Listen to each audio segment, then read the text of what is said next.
Snowstorms have a way of revealing the truth about people. Some break in the cold, some harden, and some awaken. Maggie Brennan didn't know which one she was when she collapsed at the gates of Thunder Creek Ranch, half frozen, starving, whispering the same words over and over as her vision dimmed. "Save my children. Please save them." Her knees hit the snow. Her palms burned against ice. She tasted blood, fear, and failure all at once. In that moment, Maggie wasn't a widow. She wasn't a homesteader. She wasn't even a woman fighting the wind. She was simply a mother with nothing left to lose. The door creaked open. Heavy boots stepped out. Everyone in the Montana Territory knew the man before she even raised her head. Josiah Mallister, the rancher with a stare cold enough to freeze Rain Madare. The man who never bent, never begged, never forgave. The man she feared almost as much as she needed. His shadow fell over her like a wall. But instead of turning away, like the town had, he stepped closer. "Maggie Brennan," he said quietly. "You look half dead." She swallowed hard. "My children," she whispered. "They won't survive the night." Josiah's jaw tightened. Then we're not wasting another minute. Maggie Brennan had always believed winter couldn't take anything from her that life hadn't already stolen. But that morning, as the cold crept into the last warm corners of her children's bodies, she learned she was wrong. Winter could take everything. The cabin had been shrinking for weeks, walls closing in as food ran out, as the firewood dwindled to bark scraps and splinters, as hope turned thin and brittle as the ice forming on the inside of their windows. Maggie had tried to pretend the broth was enough, pretend the cough wasn't worsening, pretend the nights weren't getting colder. But when Clara coughed into her hand and saw blood, real blood, bright and terrifying, something inside Maggie snapped. And then there was Ben, her sweet boy, the one who used to run circles around the cabin laughing. Now, so still she had to check if his chest was rising. His little lips pale, his breath shallow. She couldn't let them die. Not here. Not like this. Not because the world had turned its back on them. Her breath shuddered out of her as she wrapped Clara in the last unpatched blanket and whispered, "I'll be right back. You hear me? I'll come back." Clara grabbed her wrist with fingers too thin, too fragile. "Mama, don't leave us." The plea was so small, so breaking, Maggie thought her heart would tear straight through her ribs. "I have to," she whispered, brushing Clara's hair back. "I swear I'll come back. I swear it on Papa's name." Clara swallowed hard and nodded, tears slipping silently down her cheeks. Maggie turned to Ben. His eyes fluttered. "Mama," he murmured, breath faint. "I'm tired." "No," she whispered fiercely, lifting his limp body into her arms. "No, baby. Not yet. You stay awake. You stay right here with Clara." He didn't answer. She tucked him beneath the blankets beside his sister, tucking the covers around their shoulders with trembling hands. Then she stood, and life, as she knew it, split clean in two before she walked out that door and after. The walk began like a prayer and turned into a punishment. The cold hit her the moment she stepped outside, sharp, slicing, merciless. It clawed through her threadbare shawl, through her thin dress, through the bones beneath her skin. The wind didn't feel like wind. It felt like the judgment of a world that had decided she'd suffered enough to break. "Miles," she whispered, staring into the endless white stretching north. "Just miles. 12. 12 miles to Thunder Creek Ranch. 12 miles through rising snow, over frozen earth that cracked beneath her feet, across plains worse than mountains because there was nowhere to hide. But what was 12 miles compared to the lives of her children? She tucked her chin, gritted her teeth, and walked. At first, determination moved her feet, then pain, then numbness, then the strange, light-headed fog that made the world sway in front of her eyes. Memories became companions. By the 4th mile, Maggie began talking to Daniel. Not aloud at first. In her mind. "You wouldn't want this for us," she imagined him saying. "I wouldn't want you to starve," she murmured back. "But Mallister? Who else is left, Danny? Tell me who." Silence answered. The kind that fills a widow's life long after the grave is covered. Her boots cracked at the seams, the twine barely holding them together. Snow seeped in. Her toes went numb. Then her ankles. Her fingers stiffened around the shawl as she clutched it closed. "Mama," Ben's tiny voice echoed in her mind. She walked faster. By the 6th mile, she stopped feeling her feet. By the 7th, she stopped believing God listened to anyone with a last name Brennan. By the 8th, the snowfall had thickened. What had begun as gentle flakes turned sharp, stinging ice pellets that felt like tiny teeth biting her face. Her vision blurred. Her body swayed. But then smoke, a thin, gray curl rising into the sky. Thunder Creek. She blinked through the storm, hunger and desperation swelling like fire in her chest. "I'm close," she whispered. "Just keep walking." The 9th mile stole her breath. The 10th stole her strength. By the 11th, she couldn't recall her name. Her mind was slipping somewhere soft and dark where the cold didn't hurt anymore. She almost let go, almost sank into the snow and rested. Just for a moment, just to stop hurting. But Clara's coughing, Ben's faint breaths, they pulled her back.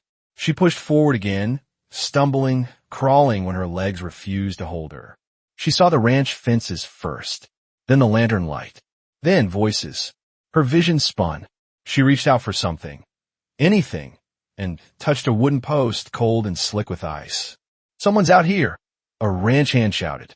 Boots thudded. The world wobbled. The snow blurred their faces into shapes without names. Hands caught her before she fell. "Rough, warm, strong."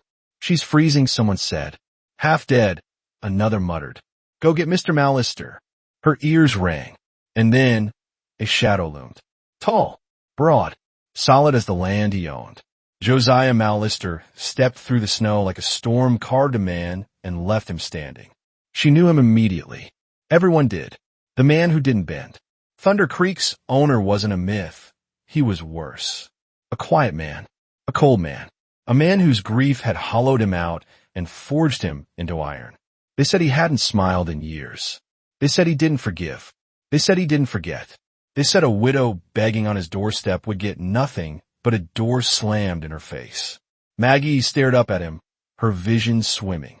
His steel blue eyes swept over her, first with irritation, then confusion, then something like recognition. "You got a name?" he asked, voice rough as gravel. She swallowed. Her lips cracked. Maggie." Her voice broke. "Maggie Brennan." Something flickered across his face. "Daniel Brennan." He remembered. Her knees buckled. "My children," she whispered. "Please, my children need food, fire, something, anything." His jaw tightened. He stepped closer, towering over her. "How many?" "2." She tried to breathe. Failed. "They'll die," the storm roared. And Josiah Mallister, feared, ruthless, untouchable, removed his coat and dropped it over her shoulders like a shield. "Then we're wasting time," he said. He didn't ask another question. He didn't hesitate. He didn't look for a reason to refuse. He simply turned to his men and said, "Get the wagons." Now, the wagon wheels cut through the snow like stubborn blades, creaking under the weight of blankets, food sacks, medicine boxes, and haste. The wind tore at Maggie's face as she clutched Josiah's coat tighter around her shoulders. She sat beside him on the wagon bench, numb fingers buried beneath the wool, her breath trembling clouds in the air. Josiah didn't look at her. Not once. His eyes stayed fixed on the horizon, on the storm rolling in, on the notion that if they didn't reach those children fast enough, 2 more graves would be carved into Montana's winter ground. He flicked the reins. The horses lunged forward. Behind them, Tucker and another hand followed with a second wagon filled to the brim with supplies Maggie had never seen in one place before: flour, potatoes, firewood, blankets, canned goods, kerosene, ropes, tools. Enough to keep a family alive for weeks. And she knew they weren't meant for her cabin. Not really. Josiah Mallister wasn't just saving them. He was claiming responsibility for them. The idea made her dizzy. Or maybe that was the cold. Or the fear. A silence that said everything. Snow thickened around them, swirling like feathers ripped from the sky. The world blurred white and gray. And still Josiah didn't slow. "You walked this," he said suddenly, his voice low and disbelieving. "Through this storm." "Yes." "You walked 12 miles. "Yes." He didn't curse. He didn't scold. He didn't ask why no one in town had helped. He just said, Your feet hurt? Can't feel them. You'll feel them again soon. Coming from any other man, it might have sounded like an empty promise. From him, it felt like a certainty. She studied his profile in the swirling white. Hard jaw, wind-bitten cheeks, snow clinging to his lashes, hands steady on the reins. He looked like the storm couldn't touch him. She needed that strength now more than she had ever needed anything. Ahead, the cottonwoods of her homestead appeared through the veil of snow. Their skeletal branches bent under ice, bowing like mourners before the cabin. Josiah slowed the horses, not because he feared the terrain, but because he feared what they'd find. "We're almost there," he said. The words sounded like a prayer and a warning wrapped together. Maggie braced herself. The cabin of silence. She leapt from the wagon before it fully stopped, stumbling through knee-high drifts. "Clara! Ben!" No answer. Her heart twisted. She ran harder. The door stuck from cold. She shoved it open with her shoulder. The cabin was dark. Too still. Too silent. "No," Maggie whispered. Then, a stir beneath the blankets near the dead hearth. "Mama!" Clara's voice. Weak. Fading. But alive. Maggie dropped to her knees, breath shattering. "Baby, I'm here," she whispered, pulling the blankets back. Clara blinked, eyes heavy with exhaustion. "You came back, of course I did." "And Ben?" Clara's face tightened with fear. Maggie's breath froze. Ben lay curled beside her, limp, breath shallow and thin as thread. Josiah stepped inside. One look at the boy, and something in him snapped taut. "Tucker," he barked. "Get the girl. Now." Tucker rushed in, scooping Clara gently into his arms. Josiah knelt and lifted Ben against his chest. The boy's head lolled. "Oh, God." Maggie breathed, her hands trembling. "He's alive," Josiah said, his voice dangerously controlled. "But he won't be for long if we stand here talking." "Is he cold?" Josiah cut in. "Too cold. Too weak. But a warm fire and broth will help." "Move, Maggie." It was an order. It was an anchor thrown into the storm. She followed him out, stumbling through the snow as he carried her son like he was something precious, something important, something that meant something to him personally, leaving the past to die behind them. They laid Clara and Ben on the hay-strewn bed of the wagon, wrapping them in blankets so thick Maggie barely recognized them beneath the folds. "Ma'am," Tucker said gently, "we gotta go." Maggie turned to look at the cabin. Her home, her life, her memories with Daniel. All the loss, all the hunger, all the nights spent crying where her children couldn't hear. Josiah followed her gaze. "You planning to go back to this?" he asked. "You didn't need to add this place will kill you." "No," she whispered. "Then leave it." Just like that. As if it were simple. As if letting go of your past didn't feel like tearing out a rib. But her children were alive. Alive. And leaving was the only reason they still were. She looked at the cabin one last time, a shell of a life that had already ended, and climbed back onto the wagon. Josiah flicked the reins. The horses lunged, and the cabin disappeared behind a curtain of snow. Storm on the return. The wind sharpened, turning jagged. Snow lashed sideways, stinging their faces. Josiah hunched over the reins, shielding the children with his body when the gusts grew too fierce. "How far?" Maggie whispered, voice hoarse. 5 miles, Josiah said. "We're close." His confidence didn't waver, even when the wind threatened to flip the wagon. "Here," he said, grabbing one end of a wool blanket. "Hold it up on that side." He draped it above the children like a tent, creating a warm pocket of air beneath it. Maggie held the blanket with both hands, knuckles aching.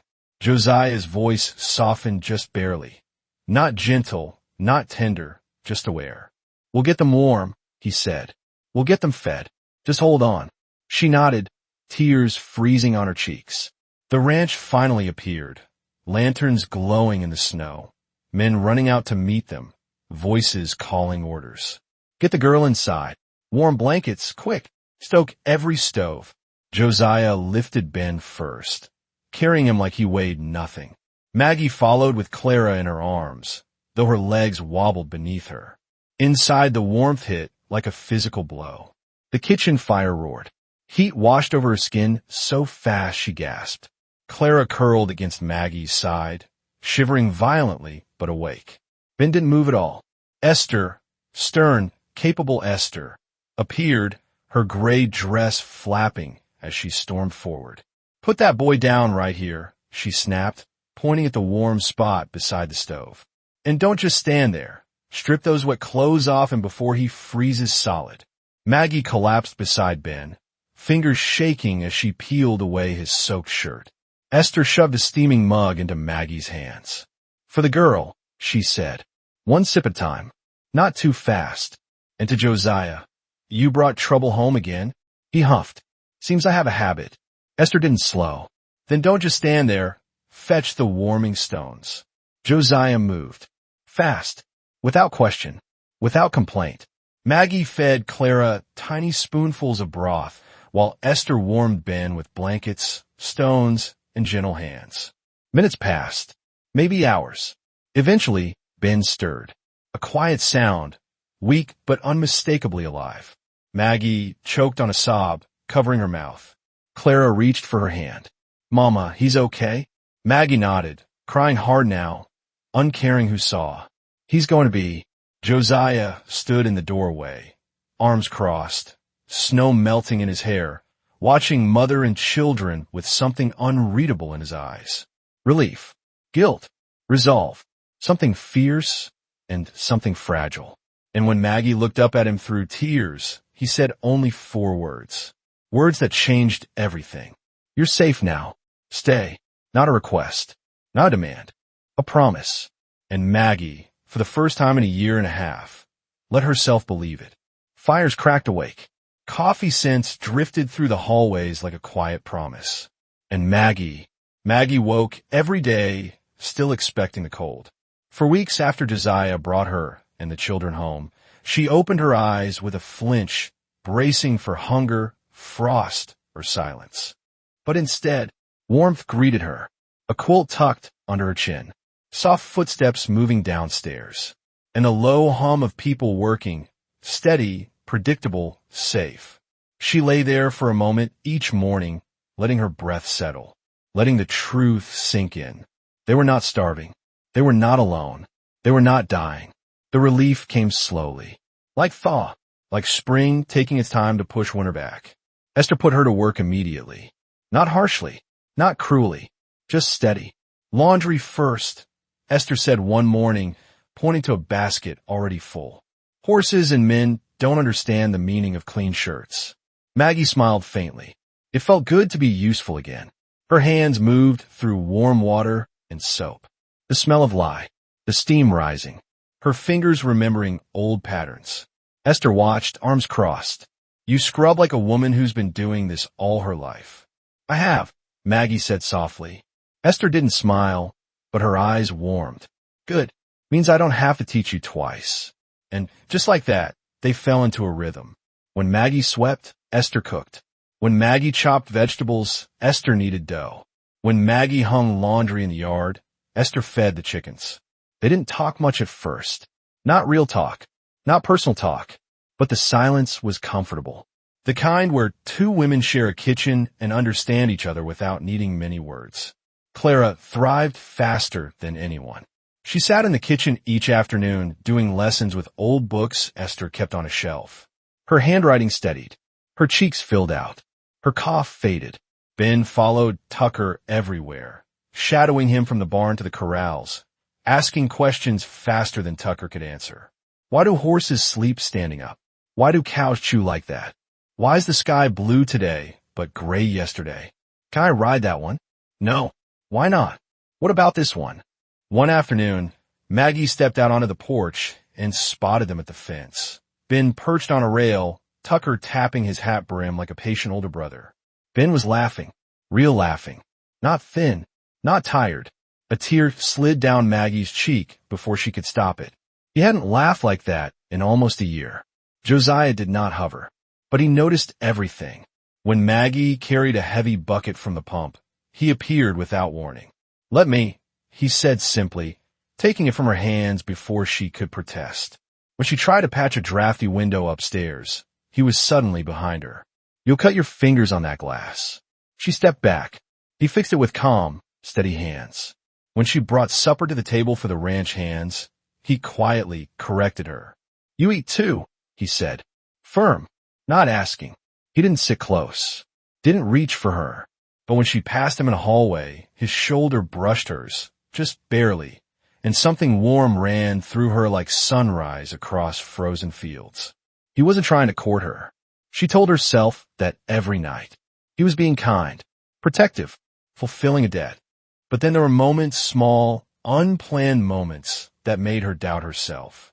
Like the way he watched her from the porch while she hung blankets on the line, eyes soft, almost tender, before he caught himself and looked away. Or the quiet way he told Esther one morning, "Make sure she rests this afternoon. She's been working too hard." Maggie overheard that. Her heart fluttered in a way she did not welcome. Not yet. Not while Daniel's memory was still warm in her chest. But she couldn't deny the truth building slowly inside her.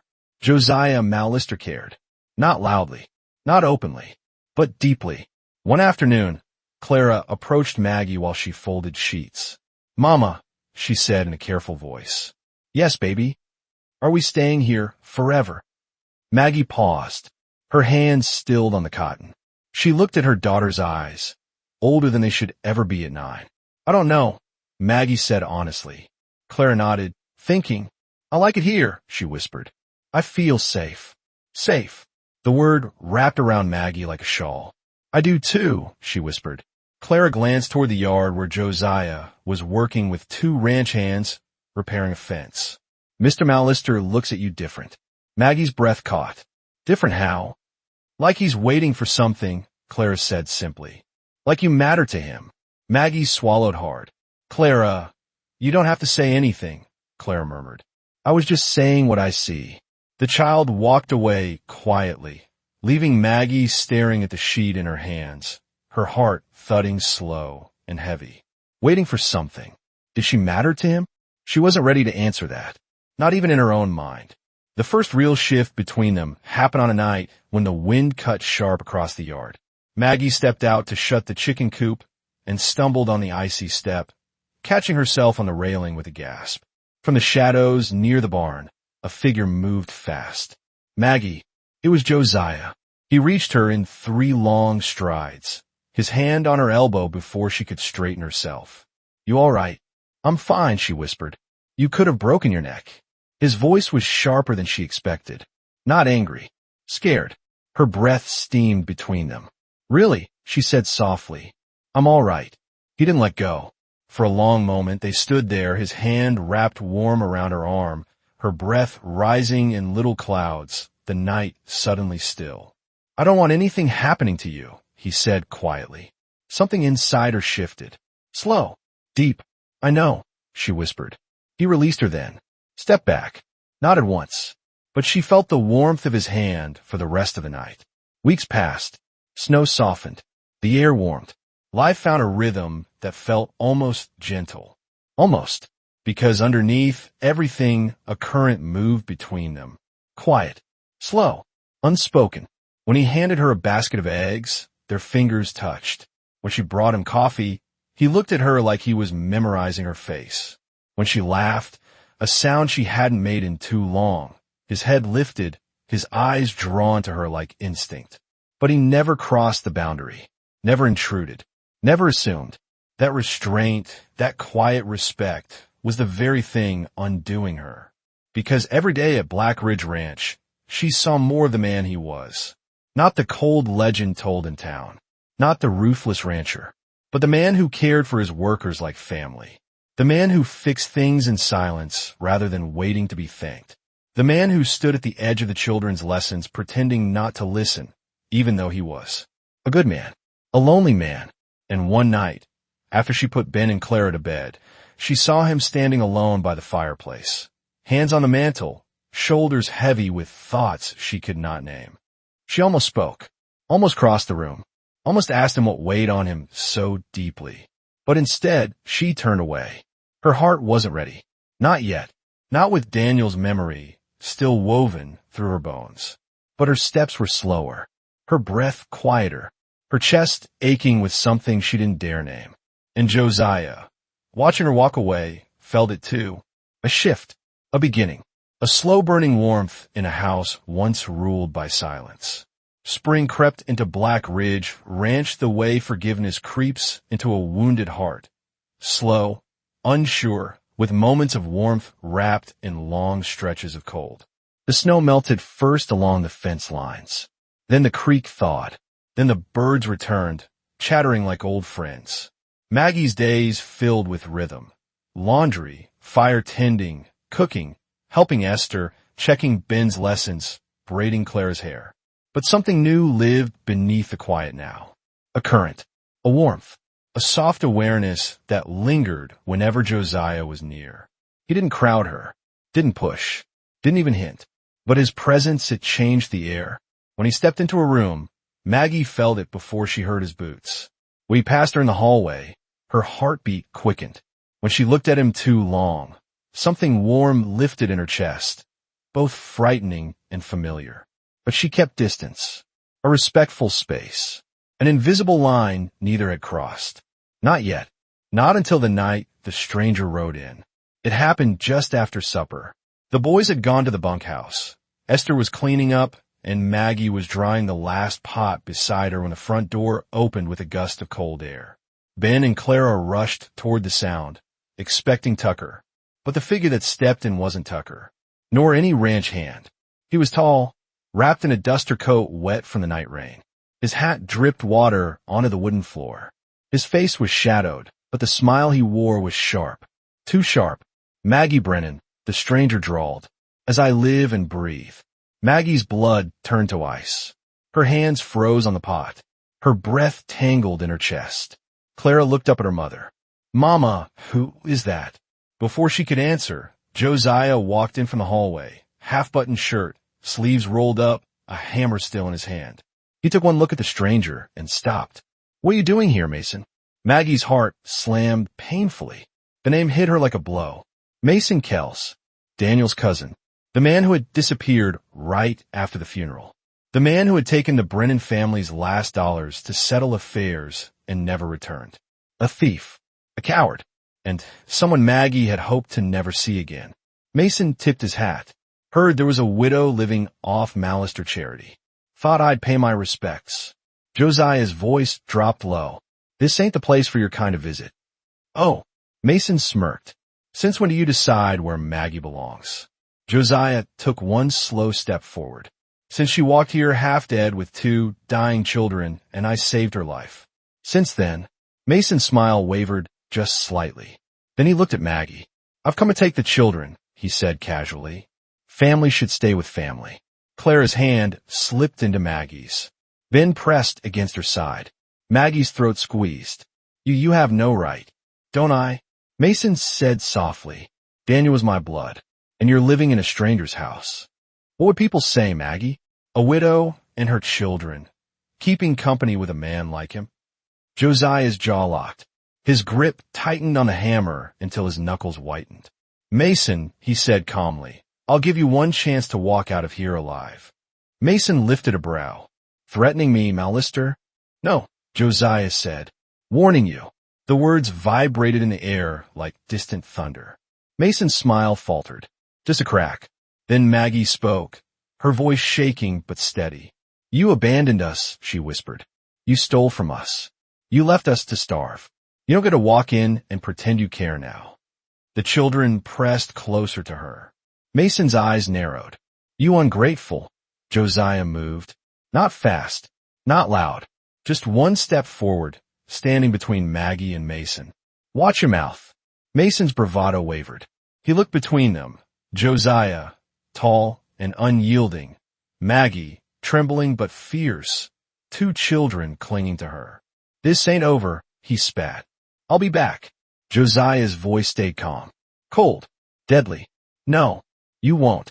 Mason hesitated, then backed out the door, slamming it behind him as he mounted his horse and rode off into the dark. The moment he disappeared, Maggie's legs gave out. She sank to her knees, breath shaking. Mama, Clara cried, hugging her mother. Ben scrambled into her lap, crying into her shoulder. She held him tight, so tight her arms ached. Josiah dropped the hammer and knelt beside them. You okay? He asked quietly. Maggie tried to speak, but her throat closed. Her whole body trembled, not from fear, but from the pain of remembering what Mason had taken. Josiah placed a gentle, steady hand on her back. You're safe, he murmured. I won't let him touch you. Any of you. She closed her eyes. Those words, that voice, that certainty, something inside her broke, but not in the way she feared. It broke open. Her tears fell silent and hot, soaking into her children's hair. Josiah stayed beside them, unmoving, until her breathing steadied. Later that night, after the children were asleep, Maggie stepped outside. The ranch yard was quiet. Lanterns flickered. Wind rustled the cottonwoods. And Josiah stood alone by the fence, staring into the dark where Mason had vanished. Maggie approached slowly. Thank you, she whispered, for protecting us. Josiah didn't turn. I didn't do anything special. Yes, you did. A beat. Finally, he looked at her, and in that moment, under the soft lantern glow, Maggie saw something in his eyes she had never seen before. Hurt, fear, something like helplessness. He swallowed. Maggie. When he said he came for the children, Josiah paused, forcing air into his lungs. It did something to me, something I wasn't ready for. Her breath caught. What do you mean? He looked away, voice low. I can't lose people again. Not like before. Not the ones under my roof. Not the ones he stopped himself. Her heart pounded slowly, painfully, hopefully. Maggie took one small step closer, then another. Josiah. He looked at her, and something unspoken passed between them. Gentle, warm, dangerous in its honesty. She reached out, touched his hand, just barely. He froze, but didn't pull away. The contact was small, soft, barely more than a whisper, but it felt like lightning, like the moment a frozen river cracks open at first thaw. Slow, quiet, inevitable.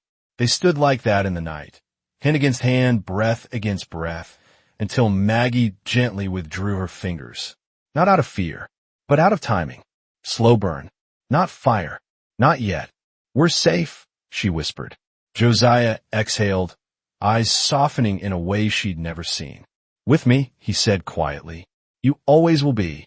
Summer came to Black Ridge Ranch gently. The grass grew thick along the creek beds. The barns warmed with the smell of hay. Clara chased butterflies. Ben trailed Tucker like a loyal pup. And Maggie moved through each day with a quiet peace she had not felt since before Daniel died. Yet beneath the peace lived something she did not dare touch. A slow warmth, a careful yearning, a pull she felt whenever Josiah walked into a room. Nothing had been spoken between them. No promises, no embraces, not even a stolen touch after that night by the fence. But the truth, unspoken, lived in the air between them, and the entire ranch could feel it. It began on a humid morning in July. Maggie was sweeping the kitchen when a sharp pain twisted low in her belly. She stopped, gripping the counter. Esther noticed immediately. How far along are you, girl? Maggie winced. I don't know exactly, for months? Maybe 5. Esther's eyes narrowed. That's not round ligament pain. Sit down. Maggie obeyed. Another pain hit. Stronger. Clara rushed to her side. Mama? What's wrong? I'm all right, Maggie whispered, though sweat already beaded her brow. Josiah entered then, wiping dust from his hands. One look at Maggie and his entire posture changed. Fear flashed across his usually steady face. He crossed the room in 3 strides. What happened? It's the baby, Esther said. Something's wrong. Josiah stiffened. His hand rested on the back of a chair, gripping so hard the wood creaked. Can she walk? He asked. No, Esther said. Not far. Josiah knelt beside Maggie. You tell me what you need. Maggie swallowed a whimper. Take them outside, she whispered, nodding to the children. They shouldn't see this. Josiah lifted Clara and Ben with a gentle firmness and guided them to the porch. Then he returned to Maggie's side, his voice low and unwavering. We'll get you through this. But she saw the fear behind his eyes, the memory of someone he lost, someone he couldn't save. The pains grew worse, fast, sharp, relentless. This baby shouldn't be coming yet, Esther muttered, preparing blankets and heating water. Months too early, Maggie cried out as another contraction tore through her. Josiah turned away for a moment, just one moment, closing his eyes as if steadying himself before a storm. This baby is fighting, Maggie gasped. I can feel it. Josiah knelt beside her again, his hands shaking, his breath uneven. You're not doing this alone, he said softly. She clutched his arm, squeezing hard as another contraction hit. The hours blurred. Maggie screamed, cried, begged for strength, begged for Daniel to be proud, begged for the baby to hold on. Esther worked with calm determination, giving orders. Towels hot, water more. Breath, Maggie, breath now. Josiah stayed at Maggie's head, wiping her forehead, letting her crush his hand until he lost feeling in his fingers. He didn't flinch, not once, because this time he refused to lose a family he had learned to love. Just before sunset, when the world outside blushed gold, a sound broke through the kitchen, a tiny cry. Fragile, weak, but alive. Maggie sobbed, collapsing back into Josiah's arms. Esther wrapped the newborn in a warm flannel cloth. It's a girl, she said gently. Maggie trembled. A girl?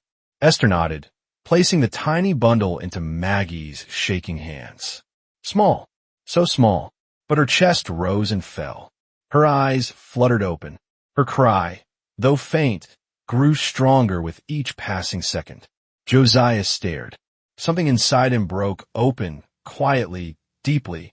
Maggie looked up at him, tears spilling down her cheeks. Do you want to hold her? He swallowed. Hard. I don't know how. Maggie gave him a soft, trembling smile. You save her life, Josiah. You can hold her life too. Slowly, carefully, Josiah reached out. His big hands dwarfed the tiny bundle as he lifted her close to his chest. He stared at her, then at Maggie. She looks like you, he whispered. Maggie smiled through her tears. And she survived because of you. Josiah's breath shook. I won't let anything happen to her, he said quietly. Or to you. Not ever. Something passed between them then, raw, unguarded, and undeniable. A truth too big to ignore. That night, after the baby slept and the children whispered excitedly on their beds, Josiah stood on the porch staring at the moonlit fields. Maggie stepped outside slowly, a shawl around her shoulders. You should rest, Josiah said quietly. So should you. He didn't answer.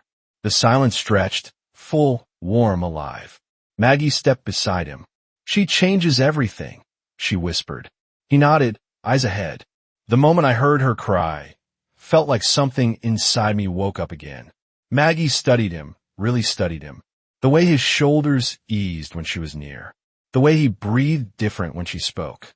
The way he looked at her children like they were already his. Josiah, she whispered, what are you afraid to say? He closed his eyes. When he opened them again, the truth poured through. I didn't think I'd ever care for anyone again, he said, voice low, rough. Didn't think I should. But when you walked through that storm, when you fell at my door, when I saw what you were willing to do for your children, he swallowed hard. You changed something in me. You made this house feel warm again. Maggie's breath trembled. And now, he whispered, I can't imagine this ranch without hearing your laugh, or Claire's chatter, or Ben asking Tucker 1,000 questions a day. And that little girl, I can't imagine not hearing her cry. Maggie stepped closer. And me, she whispered. Josiah looked at her then, really looked. With you, he said quietly, I feel like I'm living again. Her heart pulled tight, then loosened, then rushed with a warmth she hadn't felt since Daniel was alive. She reached out, tentative, gentle, and took his hand. I feel safe with you, she whispered. He brushed a strand of hair from her face. You're home here, Maggie. She leaned into his touch. And you, she whispered, are my future. He pulled her into his arms then, slow and careful, as if she might break. She didn't. She held him just as tightly. The new beginning. Weeks passed. The baby grew stronger. Clara helped feed her. Ben sang to her. Josiah built a cradle with his own hands, carving tiny pine flowers along the edges. One warm afternoon, As Maggie rocked the baby on the porch, Josiah knelt beside her. "Marry me," he said quietly. Maggie looked up, shocked. He wasn't nervous, wasn't unsure. His eyes were steady. "I want to raise these children with you," he said. "Protect them, love you, if you'll let me." Tears filled Maggie's eyes. "Yes," she whispered. "Yes, Josiah." He let out a breath like a man finally freed. And he kissed her. Soft, slow, full of a future he was ready to build. The ranch hands cheered. Clara squealed. Ben clapped until his hands hurt. The baby slept through it all. Maggie laughed through her tears. Her life had been winter, and Josiah Mallister had become her spring. If you felt this tale in your heart, don't forget to like, share, and subscribe to Wild West Emotional Tales, where every story rides through the dust, the danger, and the kind of love that never dies. See you in the next tale, partner.